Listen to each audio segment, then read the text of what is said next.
టాలీవుడ్ హీరోలకి సంబంధించి local market, overseas market ఇలా రెండు భాగాలుగా విభజించి చూస్తే ప్రస్తుతం ఉన్న అగ్ర హీరోలకు దీటుగా రాణిస్తున్నారు నవతరం హీరోలు నాని, శర్వానంద్, రానా. ఇప్పుడు ఈ వార్త టాలీవుడ్ లో హాట్ టాపిక్ గా మారింది.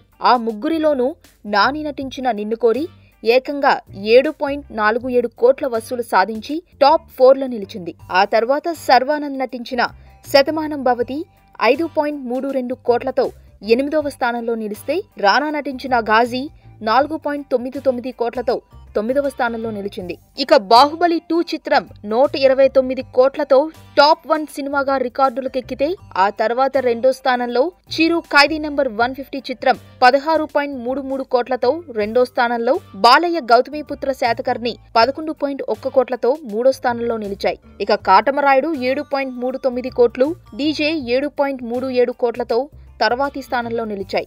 నాని నటించిన నేను లోకల్ చిత్రం 6.87 కోట్లతో టాప్ 10 లోపే నిలవడం విశేషం. $1 మిలియన్ క్లబ్ లో టాప్ 10 సినిమాల్లో నానికే చెందినవి 2 సినిమాలు ఉండడం ఇంకా విశేషం.